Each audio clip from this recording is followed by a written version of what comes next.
Olá, bem-vindos a mais um Saúde em Diálogo com Vida. Hoje o nosso tema é sobre nutrologia e como ela pode impactar diretamente a sua saúde. E por isso a gente recebe a nutróloga, a doutora Andrea Sartorelli, que vai falar sobre diversos assuntos, sendo a modulação intestinal um deles, aliando conhecimento técnico e uma visão integrativa para a saúde plena. Então, se você vai ficar aqui com a gente, aproveita para já se inscrever no nosso canal, curtir, comentar e compartilhar esse episódio com as pessoas que você acredita que possam se interessar pelo assunto. O Saúde em Diálogo começa agora. Vamos lá? Vamos lá!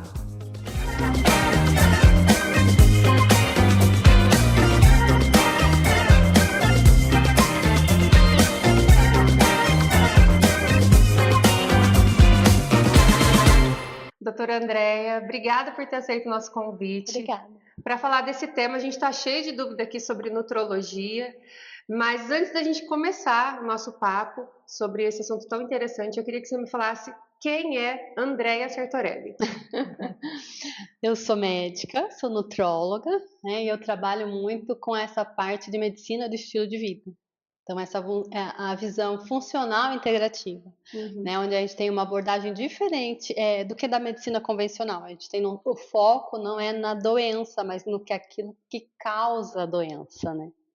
Então, é essa abordagem que a gente tem que olhar. E a gente ama, porque a gente vem dessa leva que a gente hoje cuida, graças a Deus, a gente mudou o olhar, né? A gente cuida da saúde muito mais do que cuidar da doença. Eu acho que médico de verdade não entende de doença, de saúde, né? Médico sabe cuidar de doença, né? Na faculdade aí faz diagnóstico, né? E tratamento, o remédio para aquela doença.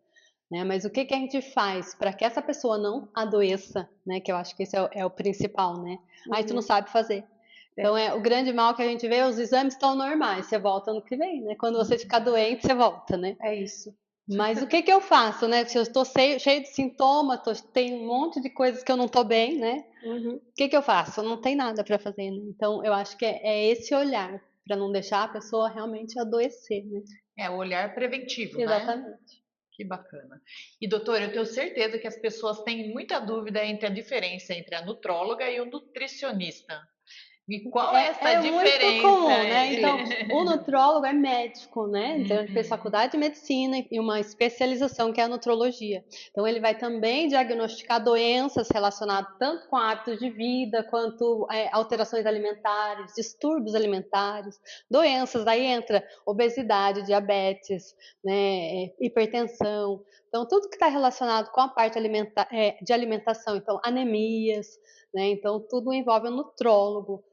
E o nutricionista, ele faz a faculdade de nutrição, então ele está voltado muito mais para a educação alimentar, né? E para as dietas, né? Como montar uma dieta. Então, são duas especialidades que, na verdade, elas se complementam, né? Elas se completam. Sim, você mesma disse que tem na sua equipe a nutricionista também, que faz parte ali, se necessário, passar o paciente pela nutricionista também, que também encaixa aí dentro da visão integrativa que você falou, que trabalha com essa medicina integrativa.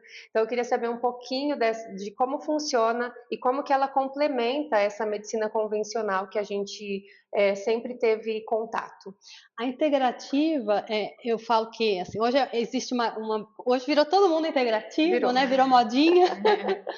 Mas eu acho que assim, a medicina integrativa de verdade é aquela que você alia tantos conhecimentos, usa tudo que tem de bom dentro da medicina convencional. Às vezes remédio é necessário sim, né, quando bem indicado, mas que não é só o remédio, né? Existe uma série de outros fatores que a gente tem que trabalhar junto, né? Desde questões emocionais, fatores de estilo de vida, suplementação, todo esse olhar além, homeopatia, todos os outros fatores que a gente pode agregar nesse tratamento, né? Não só do remédio, né? Mas é muito além disso. Seu olhar 360, né? Sem dúvida. Isso é muito legal. E a gente observa que o intestino, né? Como o intestino ele é importante no nosso corpo e o bom funcionamento desse intestino, como ele impacta diretamente nossa saúde. Como que você trabalha essa relação intestino e saúde?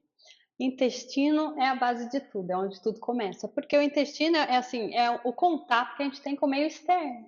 Né? Então, é tudo que entra, a parte nutricional, mas também é onde a gente excreta, então elimina toxinas. Então, o funcionamento adequado desse intestino é fundamental para a saúde. Então, se a gente agride esse intestino ou com poluentes ou com alimentação inadequada, você causa um processo inflamatório. E o intestino, as células, elas têm que estar bem juntinhas, como se estivesse amarrado com cadarços. Quando você tem um processo inflamatório, você solta, essas células ficam abertas, é como se fosse uma peneira. Então, muita coisa que não foi digerida adequadamente, resto de toxina, acaba caindo na circulação. E isso o corpo entende como um agente, um agressor. Né? Então, ele vai causar uma resposta inflamatória e causa uma inflamação sistêmica, que é o que a gente fala da inflamação crônica silenciosa.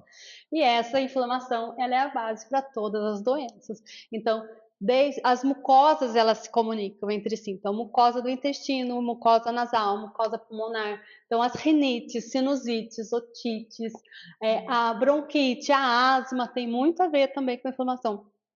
A parte ginecológica, então, infecção urinária de repetição, a candidíase de repetição, as vaginites. Então, tudo isso começa no intestino, a gente tem que ter esse olhar para o intestino. Então, não adianta só tomar um remédio se você não tratar a causa que está lá no intestino. E aquela frase, você é o que você come, realmente está certa? A base, né, é a alimentação, né? Então, as bactérias que a gente tem no intestino, elas são fundamentais para a digestão, para a produção de vitaminas.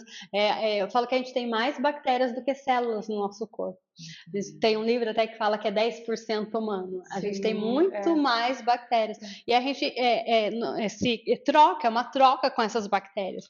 Né? Então, dependendo do que você vai do que você come, você vai ter um tipo ou outro de bactérias, né? Ou boas ou ruins, né? Você favorece. Então, tudo e essa integração intestino-bactéria é fundamental para a nossa saúde. Agora, muito mais do que o que você come, é o que a gente come, mas também o que a gente digere e o que a gente excreta, porque não adianta comer se você não tiver um processo digestivo adequado, se você não tiver enzimas, se você não tiver acidez. E hoje a gente vê muito uma baixa de acidez, né? Principalmente conforme vai envelhecendo, você não produz mais esse ácido do estômago de forma adequada. E isso compromete muito tanto a parte digestiva, né, a absorção de nutrientes, quanto se você não tem acidez, a acidez do estômago é o primeiro fator de imunológico mesmo, de defesa, porque vai matar as bactérias, os parasitas.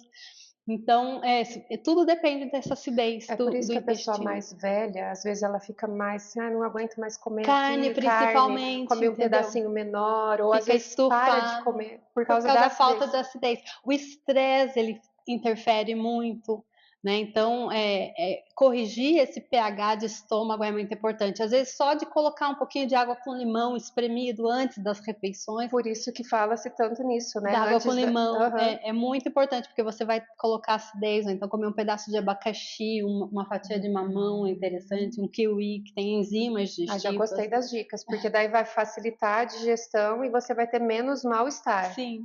Interessante. Sim, então são coisas simples que a gente pode colocar no nosso, e que vai fazer total diferença, né? E o intestino tem que funcionar, porque se a gente vai colocar, excretar as toxinas pelas fezes. Então, se é uma pessoa que não vai no banheiro, não evacua, tem constipação, a gente está reabsorvendo constantemente aquelas toxinas do intestino. Então, você vai ficar mais intoxicado. Quando você intoxica, você inflama. Quando você inflama, você fica desnutrido, porque o nosso fígado ele precisa de nutrientes para fazer essa desintoxicação. Então, quanto mais intoxicado, mais desnutrido. Quanto mais desnutrido, mais intoxicado, porque você não consegue eliminar as toxinas de forma adequada. E se você não quebrar esse ciclo, ele vai continuar e vai virar uma doença. Isso, mais para frente evolui para uma doença. Então, assim, a gente tem que tomar cuidado com sintomas, porque é muito normal. Eu tenho uma dor de cabeça a vida inteira, a rinite, né, o espirro. Não é normal. Todo sinal, todo sintoma é sinal que a gente tem algum desequilíbrio do nosso corpo. Se a pessoa tem dor de cabeça, fala, eu sempre tive dor de cabeça. Ou ela tem rinite, mas a vida inteira eu tive rinite. Eu sou constipada, mas a vida inteira. Então, nem sempre é uma questão ali que não dá para resolver. Às vezes você consegue resolver fazendo essa base, e a nutrologia, ela consegue ver isso, porque ela vai olhar essa questão dos nutrientes do todo, da alimentação e, no seu caso, da medicina do estilo de vida. Sim. Achei bem interessante. E também tem a relação do intestino com a saúde mental também, né? Que o intestino, ele é o protagonista nutricionista de tudo hoje em dia, e existe uma comunicação aqui para te falar esses dias eu estava lendo sobre os psicobióticos, né, que são os probióticos que têm ação no teu bem-estar, né, na saúde mental. Eu queria que você falasse um pouquinho dessa relação intestino e saúde mental. Então, é muito conhecida essa relação, né? Intestino-cérebro, eles andam de mãos dadas. Então, dependendo de como está o intestino, o processo inflamatório, o intestino inflamado, ele vai causar uma neuroinflamação, o cérebro inflamado. Né? Se o cérebro está inflamado, você não vai produzir neurotransmissores de forma adequada. Então, você vai ter distúrbios de humor, irritabilidade, depressão. Então, não tem como tratar, e vice-versa. Né? Se você está ansioso, o estresse, né, que é o mal do século, ele afeta o aumento de cortisol, ele vai alterar completamente esse equilíbrio intestinal. Então, um interfere no outro, é outro ciclo que forma também que a gente precisa quebrar. Porque não tem como a gente tratar as emoções sem olhar para esse intestino, né? Porque às vezes a base é esse processo inflamatório intestinal. Então, o intestino inflamado, o cérebro inflamado. E se o cérebro está inflamado, inflama o intestino. E a maior parte da serotonina é produzida no intestino, sim. né? Mas assim, é uma dúvida que às vezes tem, porque essa serotonina intestinal não é a mesma cerebral. Essa serotonina produzida no intestino, ela está mais relacionada com o peristaltismo, movimento do intestino mesmo. Então, ela é usada local, então é uma serotonina para o intestino. Que é diferente interessante essa informação, porque a gente sempre tem a ideia que essa serotonina, ela também tem a influência. Vai ter, porque daí se você tem um trabalho intestinal correto, você sinaliza a produção de triptofano, né, que vai ser absorvido, que ele vai para formar neurotransmissor. Então, você tem uma formação de serotonina cerebral mais adequada. Se você tem esse desequilíbrio, esse triptofano ele vai ser desviado para rotas inflamatórias, então ele não chega no cérebro para formar serotonina, entendeu?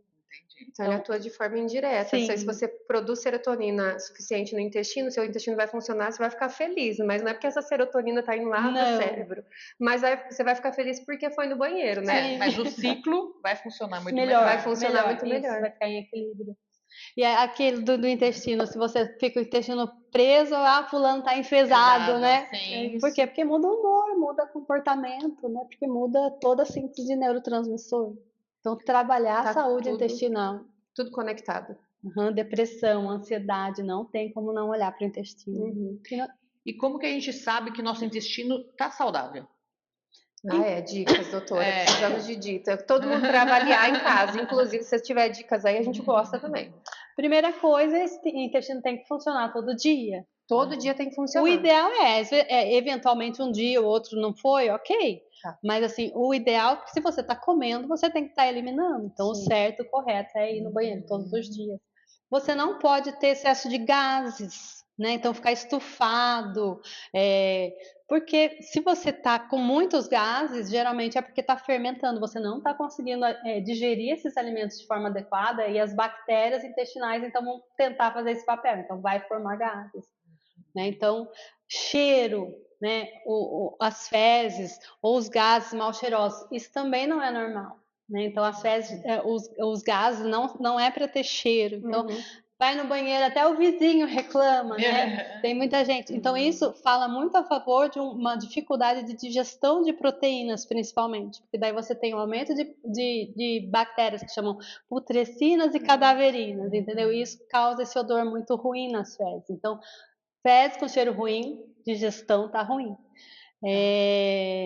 As fezes, olhar para ela no vaso, se ela afunda ou se ela boia. Eu ia perguntar, a posição dela ali na água, tá aqui na superfície, tá bom, não tá? Como é que é? Se ela vai pro fundo, se ela esconde, qual que é a melhor? O ideal, as fezes, ela é pesada, é mais pesada do que a água. Então, o ideal seria que ela afundasse. Se ela está boiando, isso fala a favor de que ou você não está digerindo gordura, absorvendo gordura de forma adequada, então tem mais gordura nessas fezes, por isso que ela boia, ou então porque está fermentando muito, de repente você está comendo muito carboidrato, muita fibra, está fermentando, ou não está digerindo de forma adequada, então tem muitos gases naquelas fezes, então ela boia.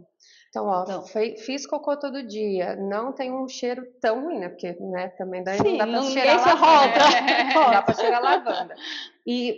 O cocô afundou, E o bom formato? sinal. O formato também, as fezes normais não pode ser de bolinha, nem ser Muito líquida, né? O formato ideal é que fosse de uma banana, né? Uhum.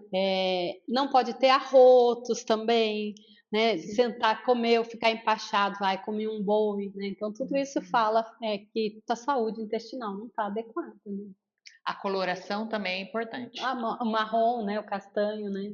Fezes escuras, pretas, vai pensar em sangramentos, né? Então, o ideal, fez o cocôzinho, dá uma olhada nele. Sem dúvida, Das todos os crianças, dias. a gente é tão acostumada a fazer isso com as crianças, né? Quando a gente tem filho, que a gente tem que olhar como é que tá o Sim. cocô. E muitas vezes, o que eu vejo na prática, o adulto, ele acha que já não precisa Não mais olha de mais, olhar, né? né? Eu olho. Eu também Adoro olho olhar. e eu dou nota pra mãe, eu saio falando, nota 10. Aliás, se tem uma coisa que me pega é intestino, assim, de sempre estar me policiando com relação ao intestino. Mas isso é uma Porque coisa... não tem uma coisa, eu sempre me sinto, quando o intestino não vai bem, parece que a gente está com a lata de lixo, Sim. sempre colocando lixo sem esvaziar a lata sim. de lixo, né? Então, realmente, eu acho que é um momento que a gente tem que eliminar mesmo, né? Então, é Uma coisa que é preocupação. muito interessante, que não é todo mundo sabe, a posição. O ideal é que a gente fique com as pernas a 45 graus, não reto, mas colocar um banquinho, alguma coisa. Isso também eu adotei tem uns anos. Faz a diferença. Porque facilita A a saída, saída né? das fezes, uma posição mais anatômica, a posição de cócoras, na verdade. E é um banquinho, Embaixo, baixinho, né? Então, uma alturinha assim, sim, né? Já é o sim. E tem suficiente, banquinho que você compra hoje que ele dobra. Então, se você tiver um banheiro muito pequenininho, você compra um banquinho, você puxa aqui parece uma bolsinha, né? Você puxa ele dobra, fica retinho, você esconde ele ali, se precisar de espaço, depois você vai lá, abre ele, pequenininho. Então, acho que são coisas que a gente estava falando aqui antes, né? Às vezes são detalhes que a gente não está acostumado mais a olhar para a gente, né? A gente está tão acostumado a olhar para fora, para o trabalho, para a vida do outro.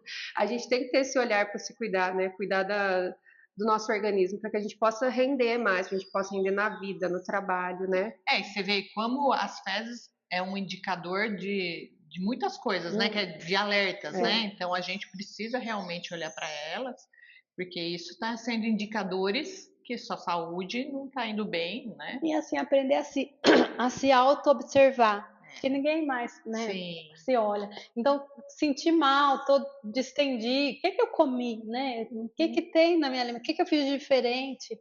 Né? Não logo que já vai tomar um omeprazol, um antiácido, né? Sim.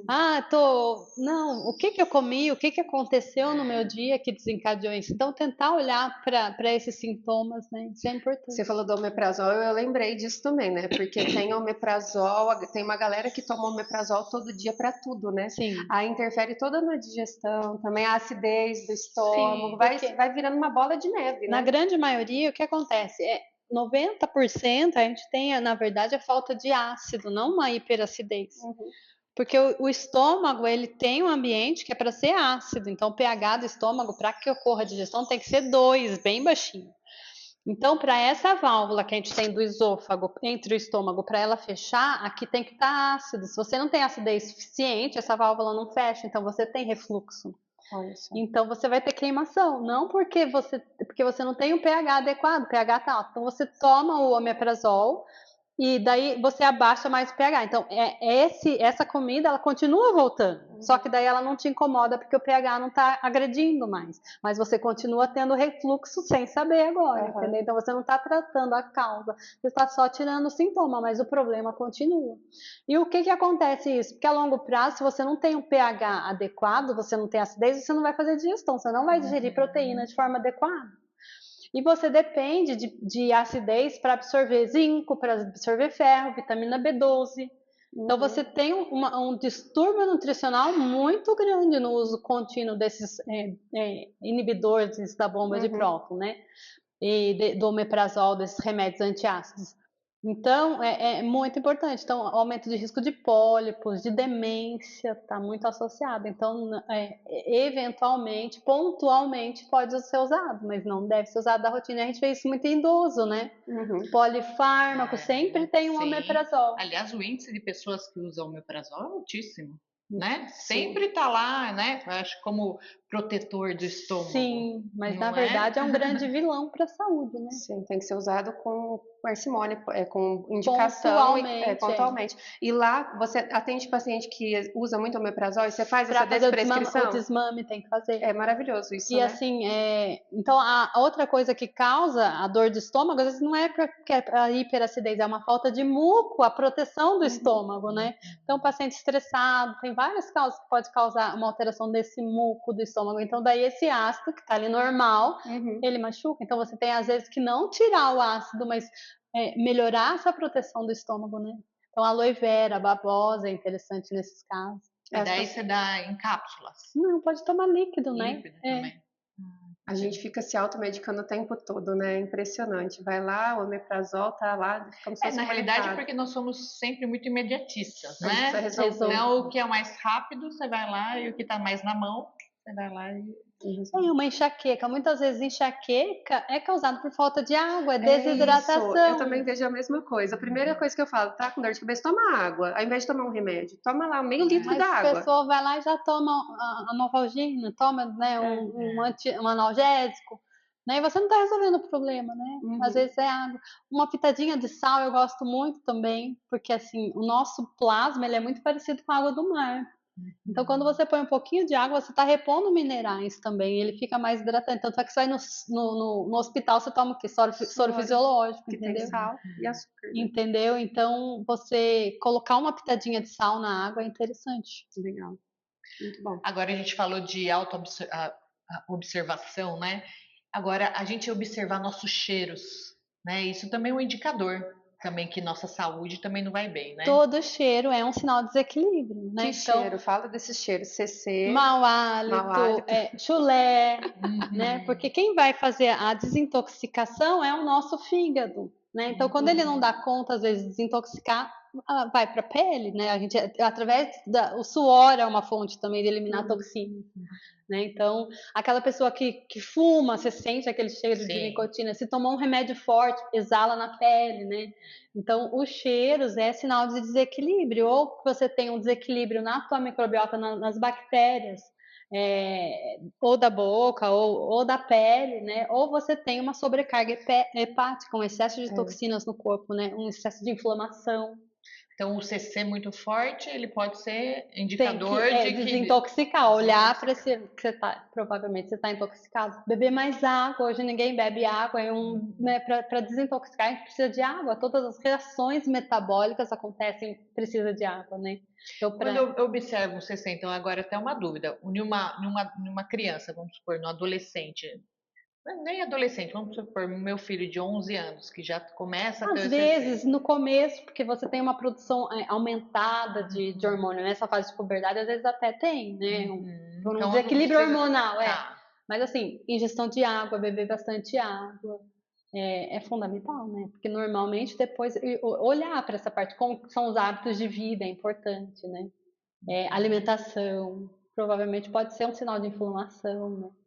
E daí, para você desintoxicar, como que você... Então, daí é o todo, daí é cada um, né? Você tem que olhar para cada um, o que está fazendo de errado. Então, desde a alimentação, então, intolerâncias alimentares, que vão desequilibrar o intestino, a ingestão de água, atividade física é importante. Então, quem pode, sauna é interessante, né?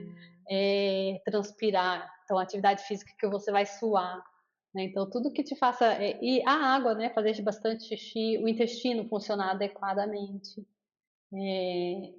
Tudo que elimine a toxina, né? Eu acho que a gente é tão complexo, né? Que o teu olhar, ele é exatamente esse. Enxergar ali naquele ser humano o que está acontecendo para você dar o direcionamento. Porque se realmente a gente for sozinho querer resolver e fazer tudo que tem para fazer, vou desinflamar, vai lá na internet. Você não consegue fazer tudo. Então, você tem que ser assertivo. Por isso que a gente tem que fazer esse acompanhamento.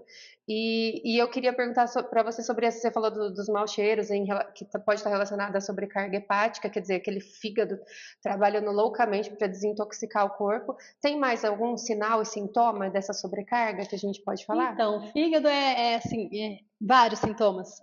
Ele produz os fatores de anticoagulantes, então pessoas que às vezes têm manchas roxas, vivem tendo mancha, aparece sem ter batida, isso a gente tem que ligar o pisca-alerta para uma sobrecarga hepática. Alteração de colesterol muito alto, porque o fígado também está relacionado com esse metabolismo dos lipídios. Zumbido, tontura pode ser, porque isso tem muita relação com o metabolismo dos carboidratos, então essas oscilações na glicemia pode causar isso, então uma sobrecarga hepática. Pessoa que tem muita alergia, tudo é alérgico, bijuteria, isso também é sinal de sobrecarga hepática. Que acorda de ressaca, enjoado ou acorda sem fome, também pode ser sinal de uma sobrecarga hepática. Nossa, tem bastante coisa. Sim. E tem exame para avaliar essas inflamações? Como é que faz para avaliar? Para avaliar processo inflamatório como um todo é muito importante. Primeiro, a gente avaliar a homocisteína, a proteína PCR, tem vários exames, né? O VHS, o próprio hemograma mesmo, ele já vai me dizer muitas informações, os leucócitos, né? Se os leucócitos estão mais altos, mais perto lá do limite superior, me fala a favor de um corpo mais inflamado. Então tem vários exames que a gente precisa, insulina é importante, a própria glicemia, né? Isso são exames que é importante a gente acompanhar periodicamente para ver como que tá. Agora, esses exames de sangue que a gente faz habitualmente, esses parâmetros, a gente pode confiar que eles são fiéis para realmente falar que a gente está com uma saúde? Então, exame, eu acho que ele diz se você está doente ou não. O grande problema dos exames, que a gente vê que o valor de referência é muito grande. Né? Então, a gente tem que saber interpretar esses exames. Então, se você tem um parâmetro inflamatório que vai de 0 a 100, se você está com 90 e o outro está com 10, os dois estão normais. Mas é muito diferente alguém que está inflamado lá em 80 de um que está com 10. Então, nem sempre está normal, quer dizer que é o ideal. Se você tem um nutriente que a gente vai avaliar, um ferro, um zinco, se vai de 0 a 50, você está com 10, tá normal. O outro está com 50, 40, tá normal também, mas é muito diferente. Então, os nutrientes têm que estar sempre próximos do limite superior. E as provas inflamatórias, eu quero que seja o mais próximo do inferior, menos inflamado você está. Então, dizer que está normal só pelo valor de referência não vai dizer, não é sinal de saúde, né? Não quer dizer que você não tem nada. Então, e assim, muitas alterações, a gente já começa a ter disfunções antes de ter alterações nos exames laboratoriais, né? Então, também está normal, não quer dizer que você está saudável. Né? Então, você tem que olhar esse todo, né?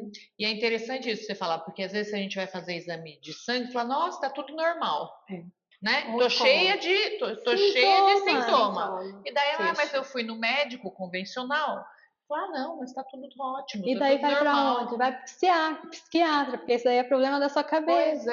Quanta gente tomando antidepressivo, ansiolítico, porque, né? Não é. Né? Às vezes é alteração nutricional, porque tá normal, mas você não tá em níveis adequados, níveis ótimos, entendeu? Por isso a importância de interpretar corretamente, né? Então, às vezes é só questão mesmo de suplementar, já equilibra. O nosso corpo, ele funciona igual uma máquina, uma série de engrenagens, né? Então, ele depende de cofatores para funcionar. Se você não tem vitaminas, minerais de forma adequada, vai ficar emperrado, o corpo não funciona de forma adequada.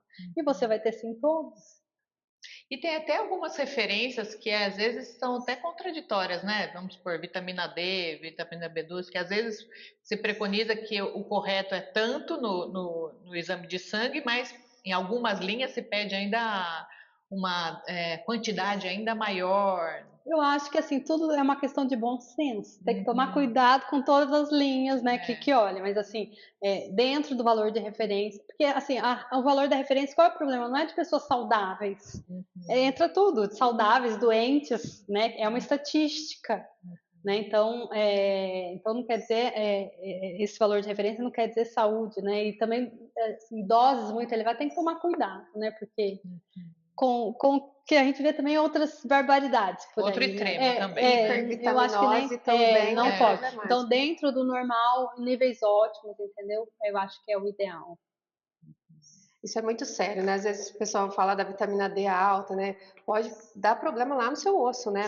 Vai dar problema. Então, assim, tem que tomar cuidado Renal. Renal. Mas, assim, o ideal da vitamina D, que ela tem que estar pelo menos 50, 60, até 80. Então, e lá pede 20, né, no exame. Então, suficiência, né? Acima de 30, né, já é, mas é de 30 a 100. Mas 30 é muito pouco, não vai ser ter vitamina para fazer tudo aquilo. Eu quero que fique por volta de 60, 70, mais próximo do limite superior, mas que também ela não passe esses limites de referência, entendeu? Interessante. Agora, assim, ó, falamos de intestino, falamos de fígado. O que eu queria saber sobre hormônios? Quais são os principais hormônios que vão impactar a nossa saúde? Como que a gente faz para manter esse equilíbrio ideal de hormônio? Como é que funciona? Então, o hormônio é a base de tudo, né? Então, assim, o que é importante a gente avaliar, nunca deixar de avaliar insulina, que vai ver toda essa parte do metabolismo glicídico mesmo, a resistência insulínica, ela é a base de todas as doenças, tudo começa com uma resistência insulínica muitas vezes, então a insulina é muito importante, a gente não ficou diabético em um dia, a gente estava 10 anos antes com alterações de insulina, então muitas intervenções a gente faz antes que você fique diabético, então a gente já tem noção, então a insulina é um exame que a gente precisa assim, sempre estar avaliando. O cortisol é outro, porque hoje em dia todo mundo está estressado, então desvios, alterações nesse eixo do cortisol. Então, o cortisol é uma coisa que sempre a gente tem que estar avaliando. A tireoide, os hormônios da tireoide são fundamentais, né? E os hormônios sexuais, né?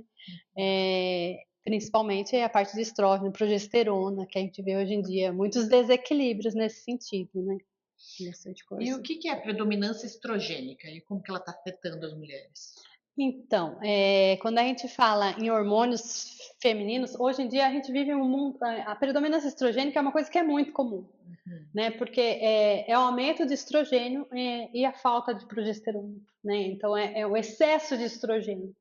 Isso acontece por vários fatores, pelo consumo de xenestrógenos, que a gente fala, principalmente dos plásticos. Então, guardar as comidas, aquecer no micro-ondas, o cafezinho no copo quente de plástico, né? Então a gente não deve usar comida quente, nada em contato com plástico, porque ele libera substâncias que vão simular esses hormônios no nosso corpo. Então eles vão ligar nos receptores, né? E causar uma alteração estrogênica. Então o intestino é outro fator, porque as bactérias intestinais, elas metabolizam esses estrógenos. Então, ele passa primeiro pelo fígado. Então, se você tem o fígado sobrecarregado, você já não vai eliminar de forma adequada, você vai acumular. Se vai para o intestino, se você tem um desequilíbrio no intestino, esse estrogênio que era para ser eliminado, ele é reabsorvido e volta para a circulação. Então, aumenta de novo e vai causar um efeito estrogênico. Então, tem vários fatores que aumentam, predispõem. O estresse, ele vai diminuir a progesterona, então causa um desbalanço nisso. Então, muitos sintomas, TPM, cólica, isso não é normal, isso é sinal de predominância estrogênica. O aumento do fluxo, aquela pessoa que tem dor na mama, TPM, muita TPM, né? Mioma, adenomioma, o ovário policístico, então tem o lipedema, que agora está na moda, entendeu? Então, tudo isso pode ser causado por uma predominância estrogênica. Então, não adianta só lá tomar um anticoncepcional. Ou tomar progesterona também. A gestrinona, que agora virou a moda porque você tem que olhar para tudo isso, toda essa base. Então, mudar a alimentação, você precisa cuidar do intestino, olhar para o seu fígado, porque senão a gente não corrige, né? Olhar o intestino para ver se a bactéria está bem, se não apoiar essa bactéria, tirar tudo que possa ser usado lá em receptor de estrógeno, os plásticos lá que você falou que libera substâncias, e aí, no final, você vai precisar do hormônio. É isso, né? Sem dúvida.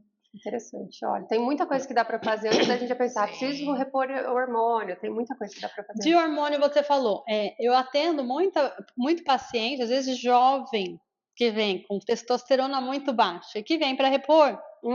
Mas assim, antes de repor não adianta, a gente tem que falar, por que eu vou repor? Primeiro, por que ele não está produzindo?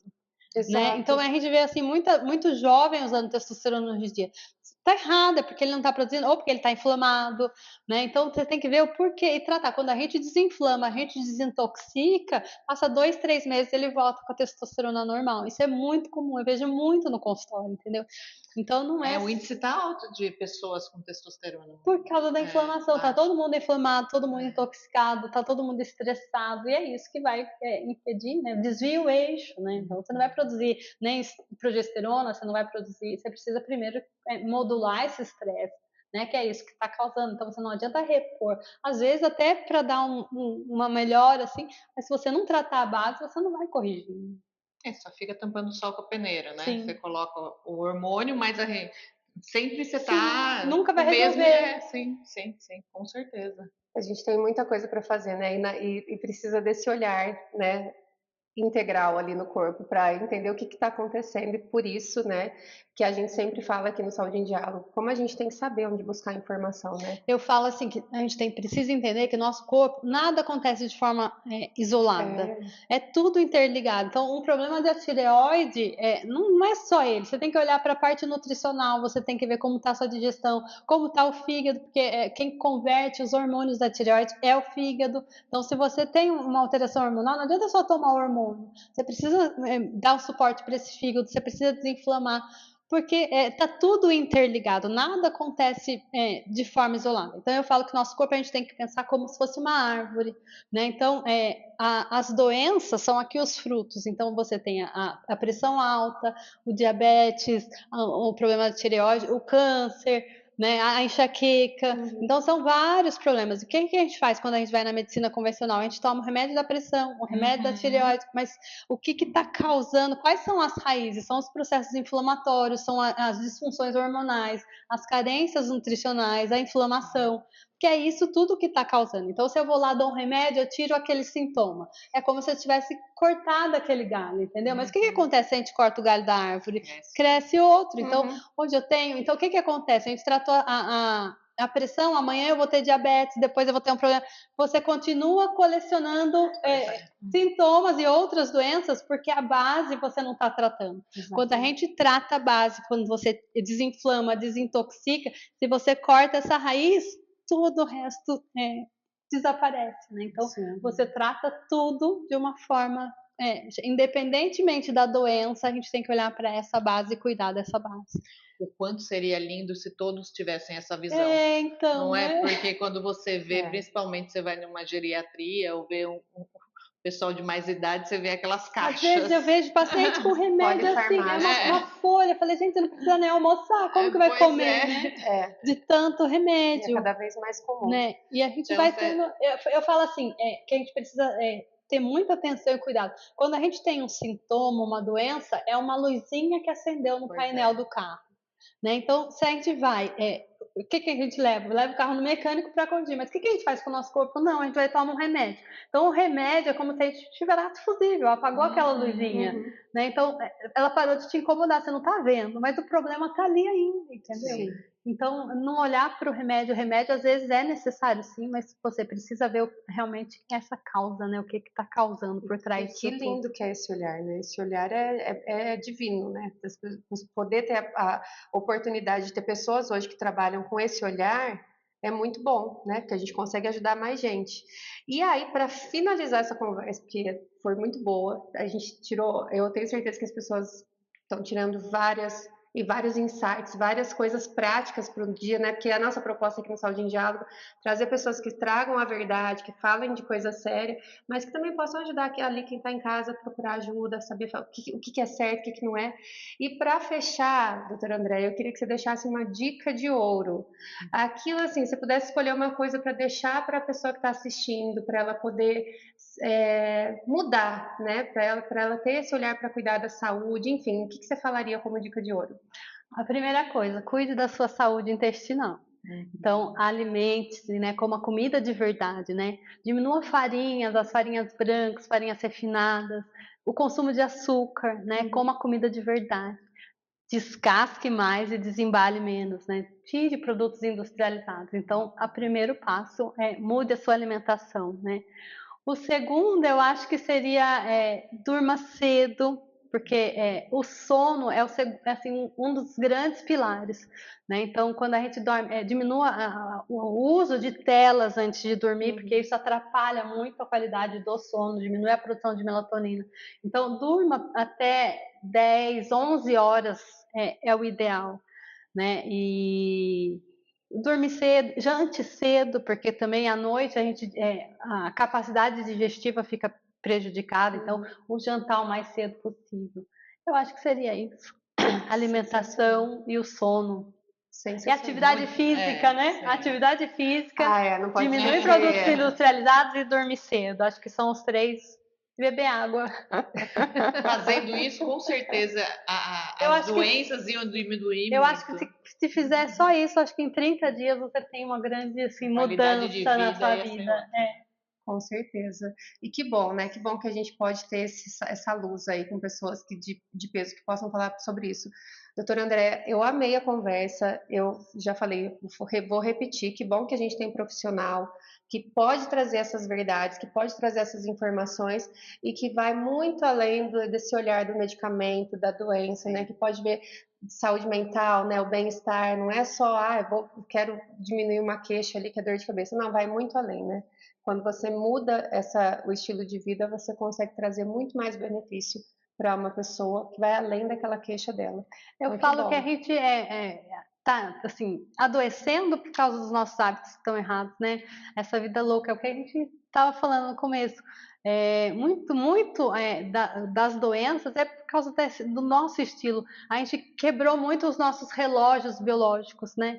Então, o nosso corpo, ele ainda, os genes era da época das cavernas. Então, a gente tem que acordar cedo, a gente tem que dormir cedo, né? Tem hora para dormir, tem hora para descansar. E hoje em dia não tem mais noite, não tem dia, é celular o dia inteiro.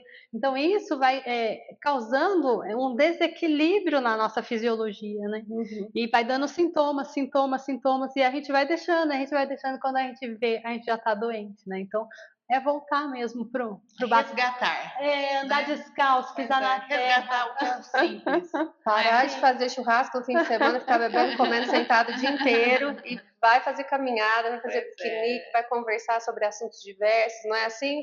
A gente estava falando antes, né, da questão do grupo, né? A gente vive em sociedade. Como é difícil a gente mudar hábitos quando a gente tem grupos, quando a gente convive com grupos, né? Mas eu acho que assim, é muito questão de aprender a substituir. Eu falo que não é tirar, é aprender a substituir. Então, às vezes a gente fala até de um alimento, né? Não pode comer glúten. Como? Não vou comer pão? Acabou a minha vida. Não, a gente tem tantas outras coisas para a gente colocar outras coisas no lugar. Né? Vai aprender a substituir. Muito obrigada, doutora André, foi ótimo. Vou dar um recadinho para você, que se continuou até aqui, eu tenho certeza que você amou a conversa. E você pode ajudar os seus amigos, as suas amigas, compartilhando esse vídeo, para que a gente possa distribuir, compartilhar informação de qualidade, que é a nossa missão aqui no Saúde em Diálogo. Então, aproveita para já se inscrever no canal, comente, curta, enfim. E a gente se vê no próximo episódio. Tchau, tchau. Tchau. Muito obrigada. Obrigada.